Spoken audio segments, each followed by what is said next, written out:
Hi everyone, I'm Jeff. And I'm Anna. And you're listening to We Judge a Show by Its Pilot, a podcast where we do exactly what the title says.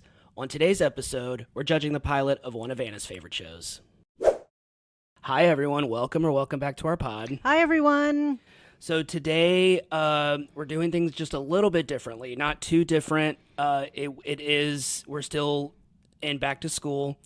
And today is one of Anna's favorite shows. Ever.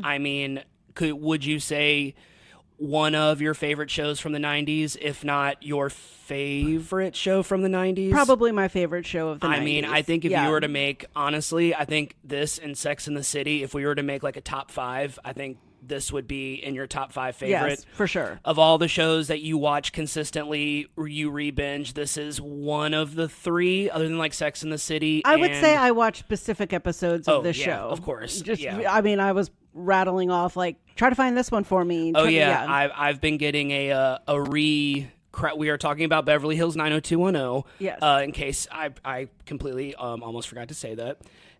And it is, we did plan this. This was actually when we agreed to do back to school for August. This is actually the only show that didn't get changed. It was the only one from the beginning that we were like, we're doing this. How could we not do this for back to school? It is literally all about the first day of school, and it's iconic. It's a show that Anna loves. It's a show that I watched. It's a show that I know my sister watched. I mean, it's just a big part of both of our lives, and we are recording this 3 days after the passing of the one, the only, the great Shannen Doherty. Oh yeah, just one of our favorites. Of course, played Brenda Walsh, but she is so much more than that to us. We are both big Shannen Doherty fans. It really is fascinating how when you look at someone's filmography and you see everything they've been in, and you're like, oh, I love this person. You're like, oh, this person's just been in banger after banger after banger. I mean, technically, we've already talked about shows that she was in. Mm-hmm. In the Sex and the City episode, I talked about wanting to watch it because of Sarah Jessica Parker, because she had been in Girls Just Want to Have Fun, who she plays her little sister. Yeah. And then, obviously, we did Little House on the Prairie as an entire episode, and that is where she actually got her breakout role as Jenny Wilder in the later years of Little House on the Prairie. Do you remember her on Little House? I do, vaguely. I mean, I'm trying to really think of, like, those later years. It kind of got away from, the original concept, but I do remember her being on the show, Okay. So you just mentioned that Sarah Jessica Parker and Girls Just Want to Have Fun. That was her first big film, I think, her first big feature film. She played the male lead's little sister. Oh, the male lead. Yes. Because her and Jonathan Silverman had their little thing. So Girls Just Want to Have Fun is one of, if I were to pick one of my favorite 80s teen films, Girls Just Want to Have Fun is definitely one of those. It's still, I watched it very recently. It is still very funny. Oh, yeah. It's hilarious. It has a banger soundtrack. Yes. I mean, I love that movie. And then, of course, Heathers. Of course, Heathers. I mean, that was one of those movies that I watched when I was in high school. I was a teenager, and it's just one of those movies that, for me, when I watched it, I'm not going to say it changed my life because that's really dramatic, but it was just one of those movies that just, opened my mind to watching movies that were kind of weird and watching movies that were a little offbeat, dark comedy. I love that movie. So as you prepped for this episode of our podcast, I mean, I found it interesting that, we were talking about it, and that when casting for 90210, finding the right Brenda Walsh was kind of difficult than they initially anticipated. They were struggling. And it was actually Tori Spelling who told her dad, Aaron Spelling, about Shannen Doherty after seeing her in Heathers. It was kind of her portrayal of Heather Duke. Oh, yeah. Brilliant performance. Yeah, that she was kind of the perfect combination of a girl who was insecure, introverted, envious, but underneath, she was just that queen bee that was waiting for her time to rule, that she felt that she would be perfect for Brenda Walsh. And so maybe Heather Duke and Brenda Walsh were sort of separated at birth. I feel like there's like a parallel a little bit. It's kind of funny because when I was doing that research, I kind of thought about that. I was like, you know what? It is kind of like Heather Duke is kind of like a darker version, like a bizarro parallel universe version of Brenda Walsh. Just a fun little theory. So, and kind of one of, she was also in things like Charmed, of course, which was a very popular series. She didn't stay on the whole run of that. But the other connection that you and I both love her in are Kevin Smith movies. Obviously the 90s cult comedy Mallrats, which was his second film. She played Renee, who was the ex-girlfriend of Brody, played by Jason Lee. And, throughout that whole film, he spends the whole movie trying to win her back. One of the favorite things that I knew I would say this is one of your favorite Shannen Doherty facts. Little tidbits is that she's shopping in the mall that day. They're all doing all their things in the mall, being mall rats. But one of the things that she had in her contract was that anything she wore, she could keep. And so while she is shopping through the mall that day, she changes into each of the outfits that she wears. Yep. So by contract, she got to keep everything that, she quote unquote bought that day in the mall. And I love that. I love that about the character. I love that about her negotiating that into her contract. And I think she and Kevin Smith had a very close relationship. He loved her. He always just sang praises about Shannen Doherty. Yeah, we went to see him in New Orleans at the Joy Theater with Susan. Shout out to Susan. That was so much fun.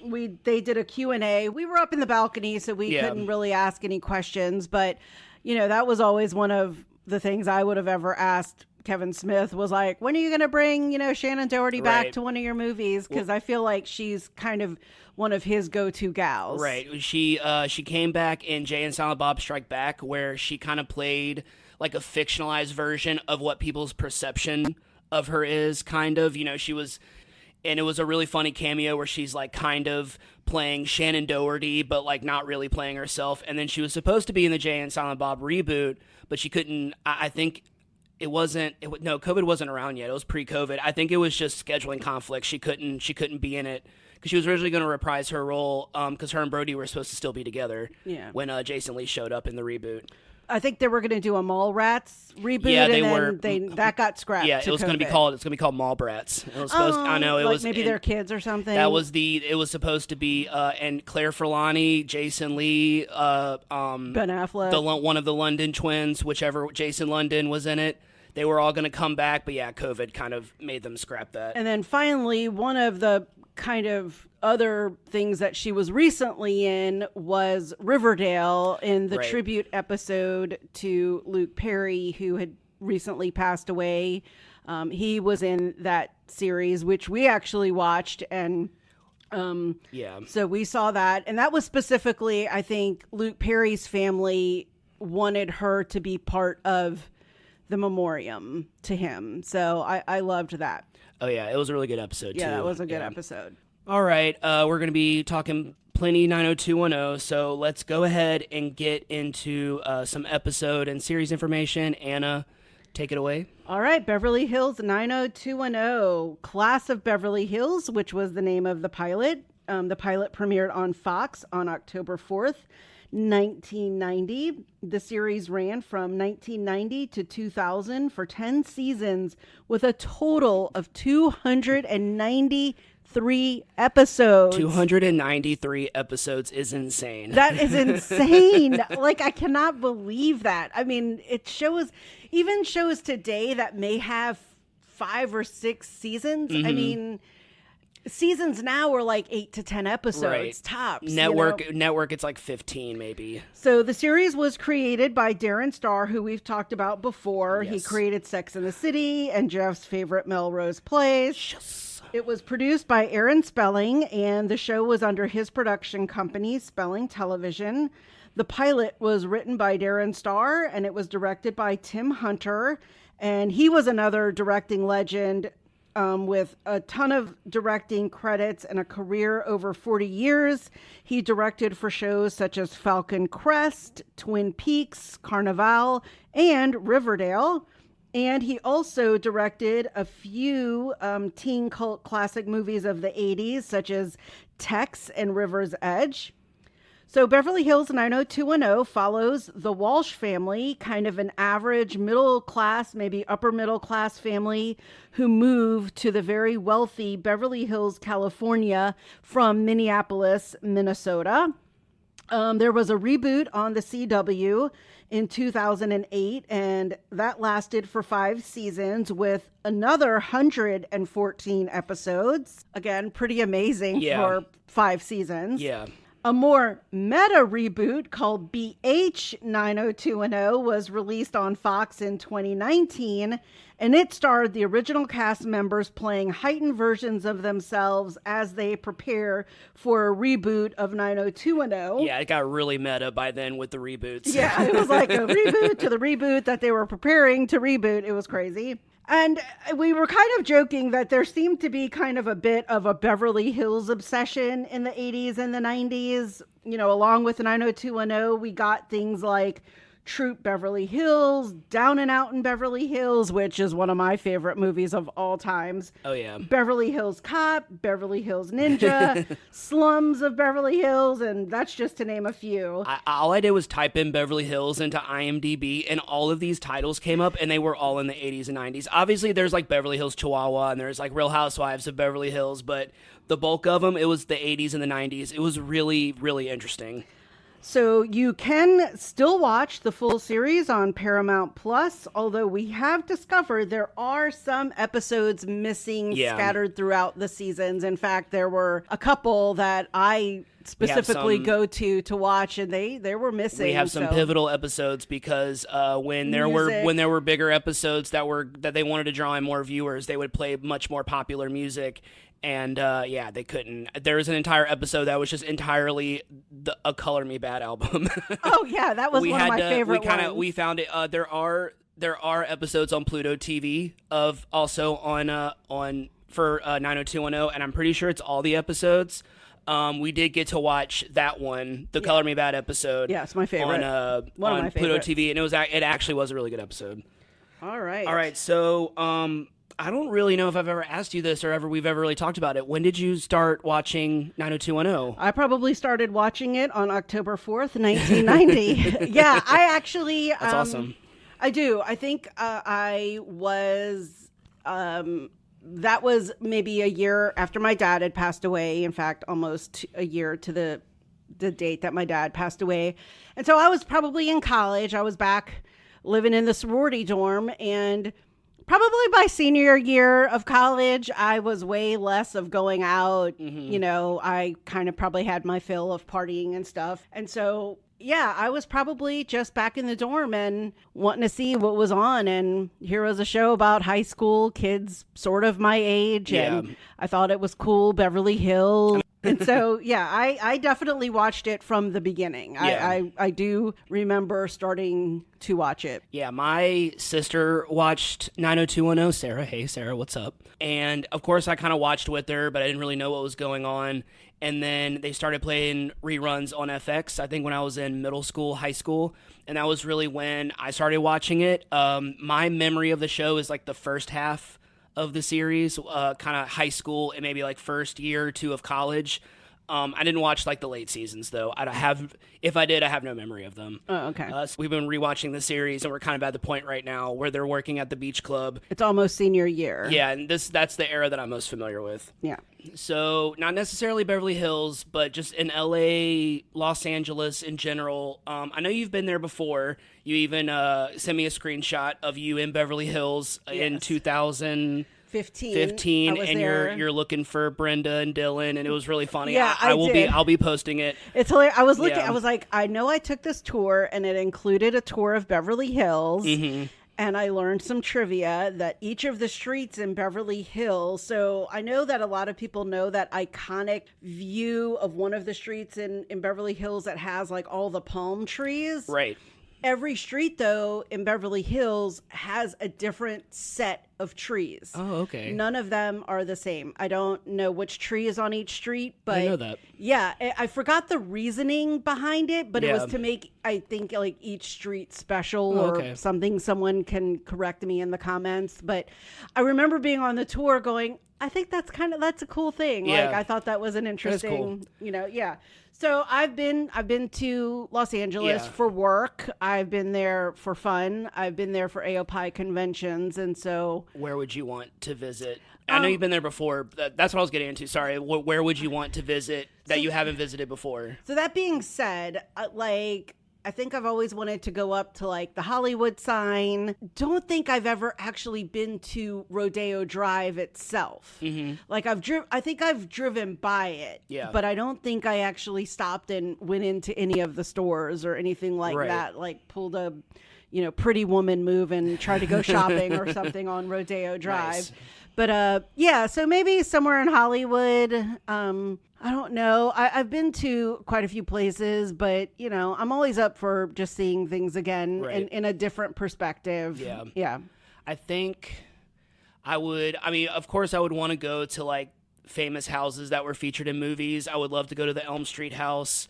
I would love to go to the house from People Under the Stairs because it's been on the market for a really long time and I want to go to an open house and get a free tour.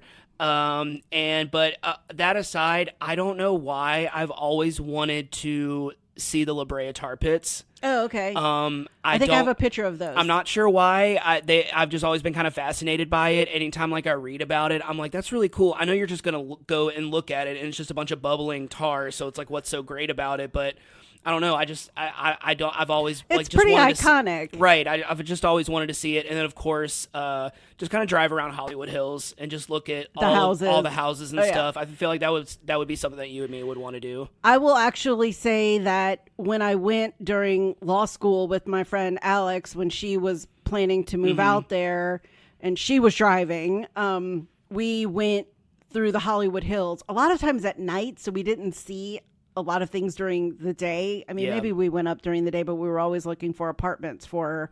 But yes, I mean, that is to me definitely fun, is just to drive around the hills and maybe find the old Playboy Mansion since we watch, and listen to Girls Next Level. Yep. I mean, I think there's always something new to do in LA. Right. It's like New York or Vegas. Like you can always just kind of find something new to do each time you go there. Definitely. All right, so you want to get into the episode summary? Yeah, we've got some stuff to talk about with the summary. I mean, it's a 90-minute movie, so it's not it's not as detailed as I thought it was going to be, just because they did a really good job of just kind of carrying the progression of the episode. It really just seemed to go by really fast. Yeah. It really didn't feel like a 97-minute at all. It really just felt like, I'm not just saying that, it felt like an hour. I mean, it really didn't feel that long. So they did a really good job of kind of carrying it along. It never felt like it dragged too much. All right, so it's the first day of school at West Beverly Hills High School. Walsh siblings are two fishes out of water. We got Brandon. He wakes up. He is narrating, which I love when shows and movies do that. Yeah, so like I said, they're from Minneapolis, and they're kind of new in town in Beverly Hills, and Brandon just can't. He just thinks he's this intellectual, and he thinks he's around all of these shallow people. But Brenda, his twin sister, she's excited. She was kind of labeled like a brain. She was kind of an overachiever at her old high school, and she wants to use this opportunity to reinvent herself, which, I think a lot of kids do when they go to a new school or when they start college. They just kind of want to, rebuild a new image. All right, so they arrive at West Beverly High, and it's just as over the top as they imagined. Oh my gosh, this opening to the high school scene. We got valet parking. We got designer clothes. We got luxury cars. It's pretty much everything that I guess everyone else in America thought that Beverly Hills was. I highly doubt that there was valet parking, but who knows? I didn't go to West Beverly Hills High School. Maybe there is. Yeah, Brandon is not impressed, but you can tell Brenda is, but she's also like kind of overwhelmed just because it's a lot to take in. We have ninth graders, David Silver and Scott Scanlon. they're kind of in a similar boat in that like David is kind of like Brenda in that he's kind of using this as an opportunity to reinvent himself, whereas Scott is like Brandon and he's just kind of like, whatever, you know, I'm just trying to survive. So yeah, Brandon befriends Steve Sanders. He's cocky, but he's like also like kind of cool and friendly, lighthearted. But you can kind of tell he's arrogant and definitely uses his, you know, money and status to his advantage. I mean, his license plate or vanity tags, I ate a Ferrari. So, I mean, you can immediately tell. I'm really glad you had that tidbit because I didn't notice that. Yeah, that's like one of the flashes that on his awesome. car.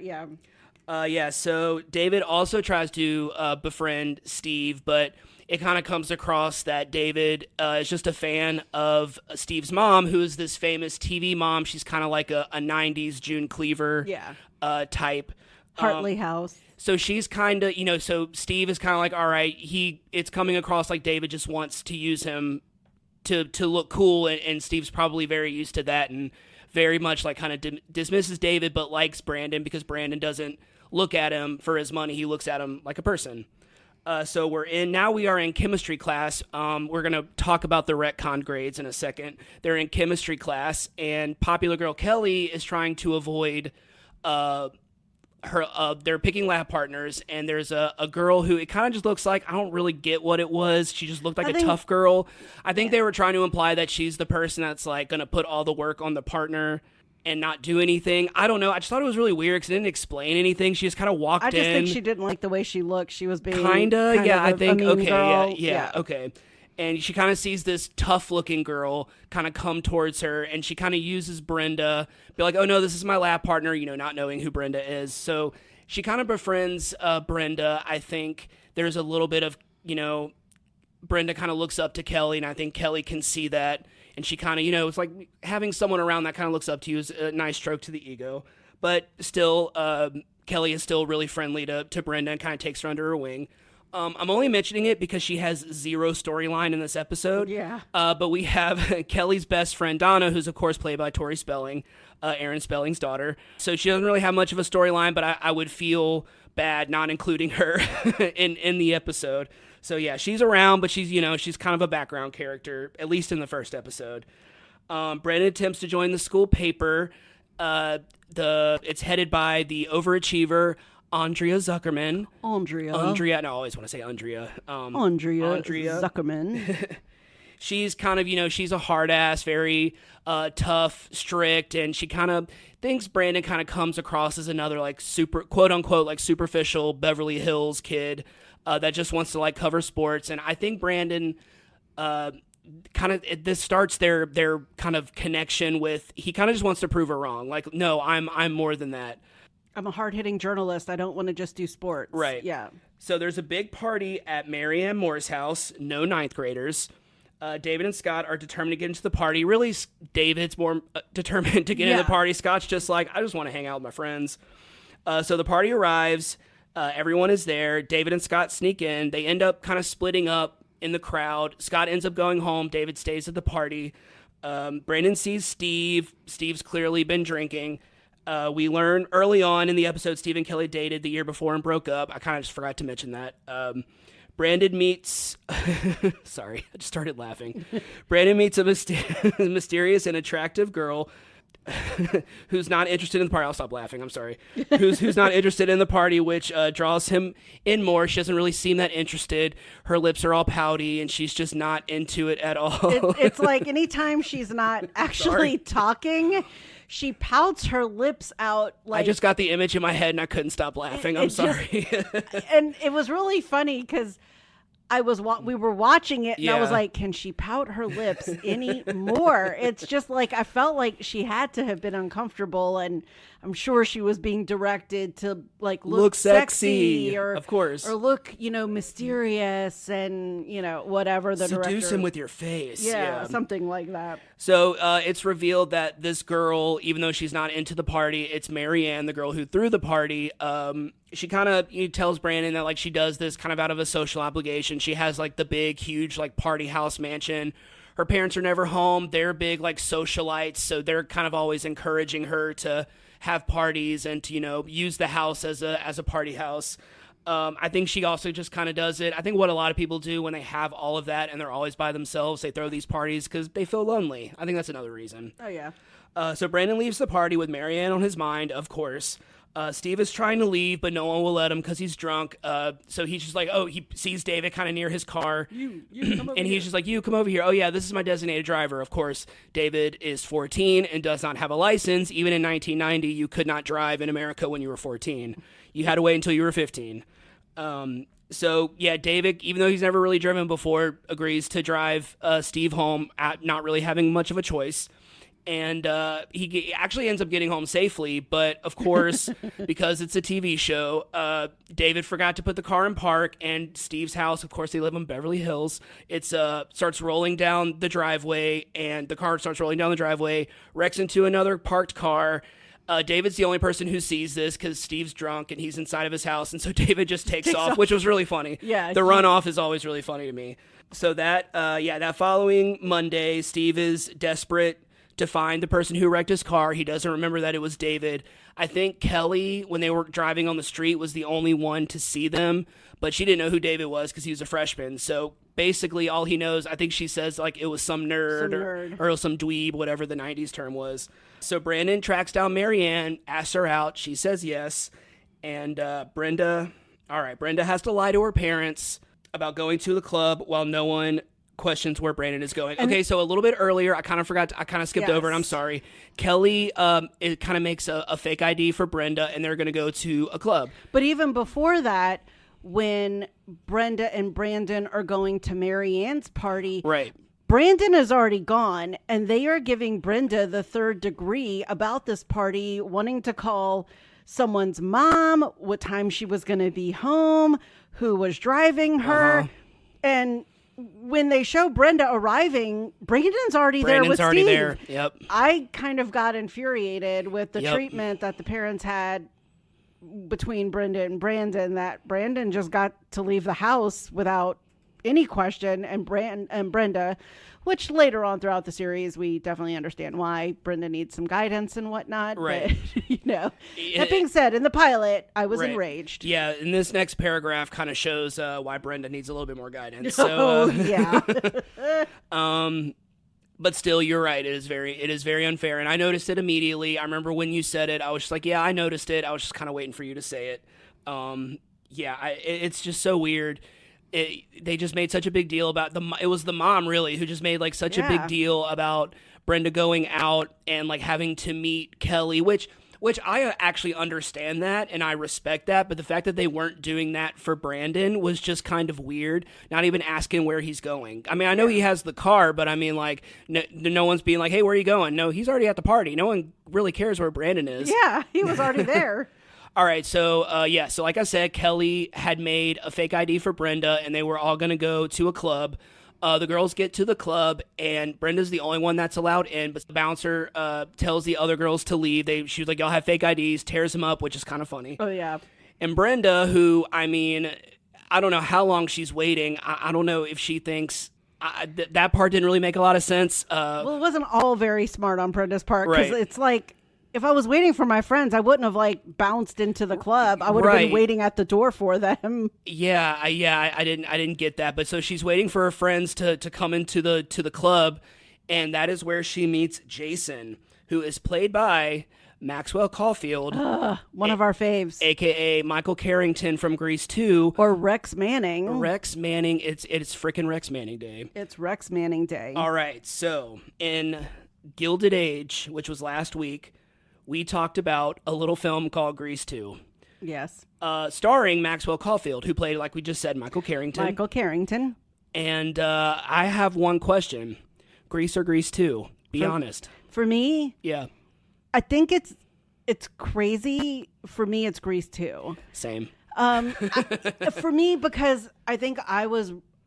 Grease came out 76, 77. Don't remember the exact year, so I was pretty young. But I remember the hype of Grease 2. Really? I remember the teen beat, the tiger beats. That's like, funny. I remember it coming to the theater and waiting for it. And again, when I was young, I would always try to go in with like unbiased eyes. I was not a film critic or anything. And I really thought it was just a fun movie. It really is. And I wasn't, to be honest, comparing it to Grease. Like, it feels like they're not in the same universe sometimes. I mean, so I too prefer Grease 2 just because I love awesomely bad movies. Oh, yeah. And Grease, while is a classic, it's iconic, it is one of the greatest musicals of all time. You know what? That's just kind of boring for me. And I want to watch a really stupid musical that honestly like had a great story, but the songs were so bad. Cool writer. Reproduction. There's a song about bowling. Bowling. I sing that all the time. But that song is awesome because it's so bad. Oh, yeah. I'm a huge fan of horror, and that comes hand in hand. When you love horror movies, you love stupid horror movies, and I feel the same way about every other genre of movie. And that includes musicals to sequels that no one asked for, and that is Grease 2. Oh, yeah. And that was it. It was just like, and I'm sure I did not read like the critiques or movie reviews of it at the time. I didn't know about that. I didn't know it was a terrible movie. But I was 7 when I first saw it. I loved it. I was like, oh my gosh, you want to get on a ladder and slide down and be the girls of Four Seasons singing on stage and have a luau at the end of senior year. All of those things. But more importantly, Grease 2 is genuinely a funny movie. Oh, it is. There are some great, fantastic quotes that are not unintentionally funny. It was intentional comedy, and they have some of the funniest quotes from a lot of movies that I've seen. Astamucci. What? Versa Visa. I want you to come over for Paschetti and Chicka Beans. Okay, I think we're going to have to go and watch Grease 2 when we're done. But, Chicka Beans. Because, even something like Grease, we just recently went on vacation and they had a production of Grease. It was amazing. And then you have the people who have only seen the movie but not the Broadway musical, and they're very different. Right. Even the names are very different. And so people were watching this great musical and they were like, oh my God, that was so bad because it was nothing like the movie. Yeah. And you were just there were all these songs I never heard of. Yeah, exactly. So yeah, We Go Together played in the middle, not at the end. Yeah, so it was just it's kind of funny to hear people's perspective on things, and Grease 2 is one that you and I have the same perspective on. We love it. It was really funny. I had already moved in, and I think we were already married. And Grease 2 got added to something, and you were like, Grease 2, and I'm like, Grease 2, and we both just watched it, and then I think we went bowling that night. We went, I think it was one of them with Matt and Alicia and Summer to Quarters or to... because we were singing it. I remember because we were pulling into Quarters, and we were singing Let's Bowl, Let's rock and roll. Yeah. Because that's what we do. That's what we do. All right, so sorry we got a little sidetracked. Also, speaking of Maxwell Caulfield, Rex Manning, Empire Records, another one of my personal favorite movies, movie that I've seen many, many times. It is also a classic amongst me, my mom, and my sister. All three of us really love that movie. It's a movie that we all still quote to this day. All right, so she meets Jason, played by Maxwell Caulfield. Brenda lies about her age, saying she is a college student, not 16 years old. He asks her out on a date. Brenda looks like she is 16 years old. She does not. I know what Shannen Doherty was 17 or 18 when she filmed this. Yeah. She looks like a kid. And that's in my mind. I'm like, dude. She's 2 years younger than me, so she was probably around 18, playing a 16-year-old. And she orders a banana daiquiri at the bar. I'm like, if that was not a sign that this was the only other thing she could have ordered is a Long Island iced tea. That's the other giveaway. Yeah. All right, so she lies about her age, saying she's a junior in college, I think, and as he asks her out on a date, she, of course, says yes. Brandon goes out with Marianne. They are at her house in the hot tub. They have a great time. They have great conversation. They do some smooching. She does more pouty lips, and you can't do that to me while we're recording. She gave me pouty lips right in the middle of me talking. Okay. They do some smooching, but that's all they do. The next day at school, a couple guys are asking Brandon about his date with Marianne. he doesn't tell them that, like, he doesn't lie about anything. He just kind of lets them assume. He never confirms or denies anything that and happened. I don't think it was intentional. I think he just kind of wasn't thinking. And I mean, kind of the joke is, by the time Brandon is done with his lap, the entire school knows that he and now the big rumor is Brandon and Marianne hooked up on their date. So now Marianne is pissed, and Andrea, who had just kind of started to warm up to Brandon, is just like, no, you really are just like all the other superficial boys. And yeah, I think Brandon is more hurt by Andrea. You know, this once again is the beginning of their whole saga, friendship. Will they, won't they? He's into her. He's just not that into you. She's just not that into you. Saga. We're in season 3 and we're a couple episodes into season 3, and I'm already over it. I'm already over it. Brandon realizes that kind of, Andrea being disappointed in him kind of hurts him more than he realized. Brenda goes on a few dates with Jason. I got to talk about how dumb this guy is. We got to talk about how dumb Jason is. Well, first off, like, he continuously drops her off at a fake sorority house, and she continuously lies and says that the house mother has strict curfews on them. And she also lies and says that the whole sorority moved from Minnesota to California. Like, it's all bad. Right. It's all like... She goes out with Jason and his friends, and like, I forgot what school she said she went to, maybe UCLA. And so like one of the friends like went to UCLA or went to that college and is like, what did you major in? And she's like nuclear physics. She says something. She says astrology. Astrology, yeah. That's so. They asked her like, well, what exactly is a black hole? Yeah. And she's like, well, it's a hole that is black, right? Or something like. Like, just say English, psychology, and not demeaning any of those, but that's easy stuff to like make up. Like, right. Yeah. So it's very, I mean, to me, obviously we're watching it. So of course it comes across very obvious that she is lying. And that's why I keep saying Jason's dumb. Cause I'm just like, how are you not catching on that this girl is lying? He's a lawyer and he's grown. He's a man. He should know. So now they've gone out on a few dates. Jason is kind of wanting more from Brenda because, he's however old he is, pushing 30. He's wanting something. He's wanting something. So he is like, okay, tell your house mother you're going out and you're going to spend the night at my house. And so now Kelly, who has already befriended Brenda, is kind of like, all right, even Kelly's like, all right, this was fun, but like, you need to tell him that you're 16. Like, he has a right to know that he is a grown man and he is about to have relations with a minor. I mean, like, that is some serious stuff. And I'm really glad. And he's a lawyer. And I'm really glad that Kelly said that. She could have just, I really like that they're kind of playing against this archetype that Kelly is supposed to be this like queen bee mean girl. She's actually like a good person and she actually is looking out for Brenda. I always kind of appreciated that about her character. They never really played her as mean, or they kind of played her as like shallow, but they never really played her as like vindictive and mean. Yeah. She always kind of just played like she was always looking out for Brendan. I always really liked that. But of course she's not listening to Kelly. She's going to keep going out with him. And again, during all of these dates and stuff, Brenda happens to be wearing like black sequined cocktail dresses. I'm like, unless I was going to like a school dance in high school, I think if I had left the house in a black cocktail dress with heels and hose on, my mom would have been like, where in the hell are you going? I'm going to the library. I'm going to the library. Yeah.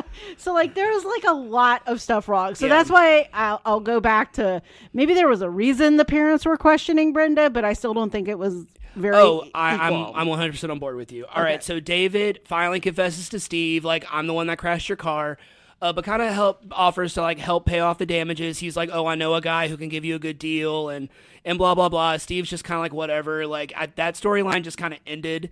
And they never really ever went back to it. Although the kind of big brother, little brother kind of dynamic that Steve and David have is still kind of remain prevalent on the show even while we're watching it right now in season 3. So yeah, I'm glad that they kind of kept that dynamic.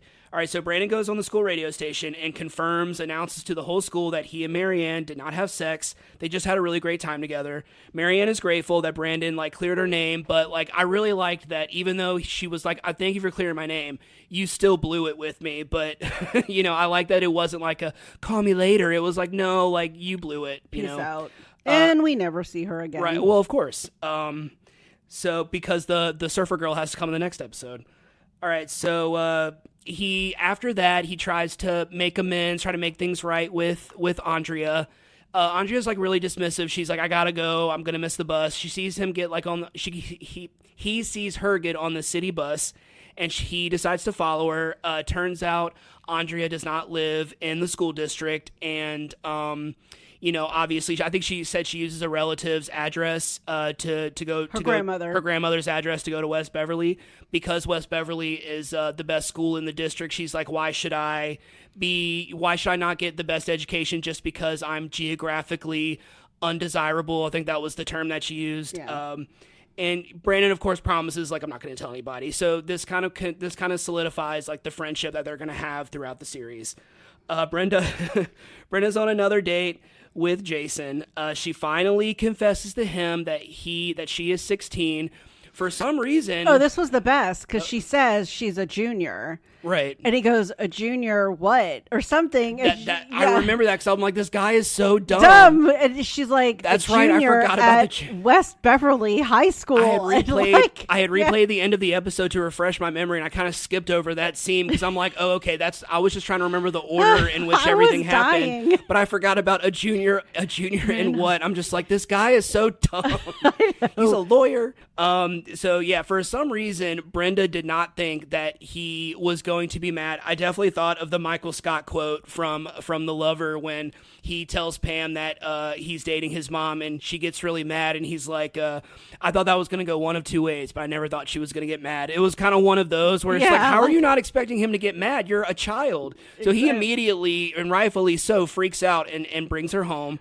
He actually threatens to sue her parents at one point, which I thought was weird. That was weird. Yeah, he was like, "I should sue your parents." I was like, okay. Yeah, so he takes Brenda home immediately. Brenda comes home, runs into her mother's arms crying. She kind of tells her mom everything. I didn't really, even though the parents are more prevalent in the series later, I didn't really talk about them a lot in this, just because they are kind of side characters. I don't think the dad says more than two things in this episode. So yeah, she kind of tells her mom everything that happened, and she's just kind of like, all right, you've clearly learned some type of lesson. I don't know what it is, but for at least this episode, right? So we're not going to tell your dad about it, and just kind of let things fizzle over. Yeah. So then later that night, Brenda goes into Brandon's room and kind of confesses to him, like, I miss Minneapolis too. Like, it was a lot simpler. Obviously they weren't living in Beverly Hills. Brandon's really surprised by this. Like I said, she says everything was less complicated. She then asks Brandon if he thinks they'll make it in Beverly Hills. In his own Brandon way, he's like, yeah, we will. He says something along the lines of they might have money, they might have access, but it doesn't mean they have everything figured out. So we shouldn't idolize them, or we shouldn't think that they're better than us just because they have money. Right. End of episode. Great pilot, great introduction. Yeah, loved it. All right, so we have a little extra trivia because, when we do these pilots, a lot of them are vastly different from the rest of the series. Right. As we have been watching this month, we've been watching a lot of those type of shows. So we have a little extra trivia for you. The name of the episode was Class of Beverly Hills. That was going to be the original name of the show. Did you know that? Yes, because I think the executives had told Aaron Spelling that, and supposedly this is TV show lore, that they felt that the title needed a little bit of zip. Okay. And so hence code. The zip code. That's nice. So that's supposed lore. Obviously I have no connection to the Spelling family to know that if that's true, but that was sort of one of the things that was said of how it changed. And you may notice that there is a certain character missing, Luke Perry. Dylan McKay. R.I.P., a.k.a. Dylan McKay. He's not in this episode. Dylan does show up in the next episode, though. Yeah. A bunch of differences in the pilot compared to the rest of the series. For example, the Walsh house, I think, is completely different, exterior and interior. Yes. Definitely, exterior. Both of them. Yeah. The exterior looks like they live in like a string of townhouses initially. Right. There is sort of the famous grapes in the kitchen, sort of, which then is throughout the series, but the house is totally different on the interior as well. Right. And the actress that plays Kelly's mom is completely different in the pilot. Oh, gosh, yes. And is it Gillespie? Yeah, Gillespie. And Gillespie, who would go on to play Kelly's mom from episode 7 and on, and would even come back in the reboot. I mean, we only remember her as Jackie Taylor. It really is funny rewatching the pilot. And we watched the pilot before together, and more than once. And every time I'm like, oh, yeah. I'm like, I always forget. Yeah, the actress that plays Kelly's mom in the pilot comes into Kelly's room and is yelling at her about being on the phone, that she woke her up or something, and it's 6 a.m. in the morning. Right. Like, she's like, I need my sleep or something. It was hilarious. It was a very weird scene. So, yeah, and we never see her again. It's Ann Gillespie after that.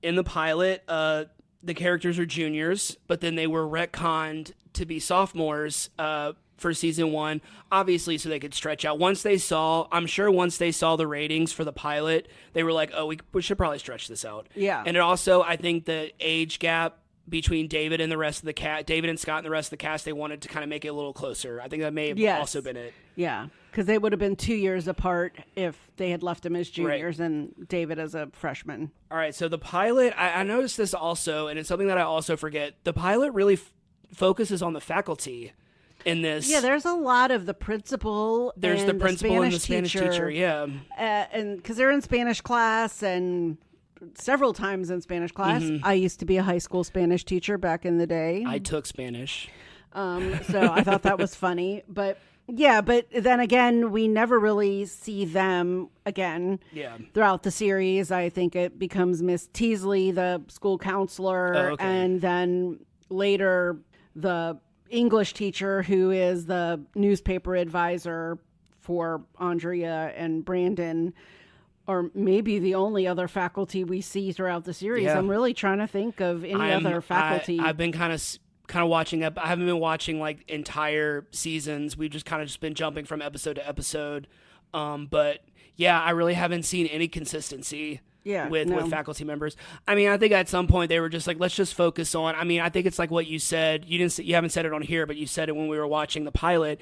That like a lot of times with the pilot, especially with like a 90-minute movie, they're like, let's just throw everything at the wall and see what sticks. And I think what they were like, okay, let's focus on the students and the parents. I think that is more of an interesting dynamic than the faculty. I don't know if maybe they were trying to make the show about the school, but it was kind of, and they were just using the Walshes as like a device to like get you through, to introduce you to all the characters, but maybe they just realized, no, let's just focus on the students. Yeah. All right. So, I mean, obviously we both love this show. There's really not much of a question. We're going to judge this pilot, and obviously, regardless of our age, if this came out now, I would definitely watch it. I would definitely watch it. If it was the version it is now, yes, there probably needed to be some changes to update it, but yeah, I mean, it still holds up. It's great. Minus a couple infractions, diversity, the Brenda versus Brandon parent treatment, but Maxwell Caulfield dating a 16-year-old and whatnot, but it's a good one. I love it. It's still one of my favorites. I can go to it anytime. And kind of rewatching the series with you, I've kind of like fallen in love with it. Although it does not compare to Melrose Place, which, by the way, still the place.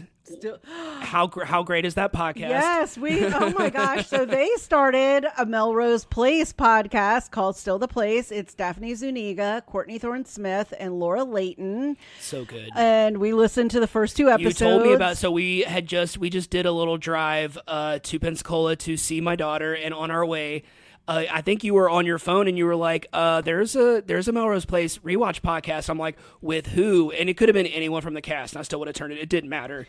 It had just launched. Yeah, and it was literally the first episode had just launched, and I was just like, we have to listen to it, and it's really funny. They are hilarious. Yeah, it's really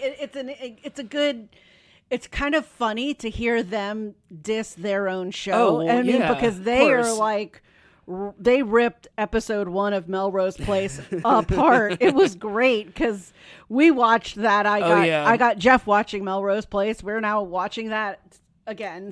It's so good. Anyway. All right, so I think that about wraps up this episode. Thanks for tuning in. If you haven't already, go ahead and follow us on whichever platform you're listening to this podcast on. That way you'll be notified every time we publish a new episode. We're also on YouTube. That is not a link on our Podbean page, but we are on YouTube if you want to listen to it there. You can also follow us on Instagram at We Judge Pilot Pod. We're also on Facebook. Leave us a comment, suggest a show for us to watch, or leave emojis in the comment. Anna, what are my emojis? All right. So I have the letter emoji to signify the zip code, so the little actual mailing envelope. A palm tree for the Beverly Hills palm trees. Awesome. The cash, either the bag of cash or the bills. The twins, the boy and girl twins. Awesome. A school emoji, the bus emoji, the scales emoji for, what was his name? Jason? Yeah. Oh, that's funny. The car emoji for Steve, the newspaper, the party hat, and for Brenda's major of astrology, either the stars or any of the zodiac signs. That's funny. So, yes. And you cannot forget lips for Pouty Lips McGee. Oh, Pouty Lips, the lips. Yep, I forgot it. So, all right, everyone, we are going to head out, but we'll talk to you soon. Thanks for listening.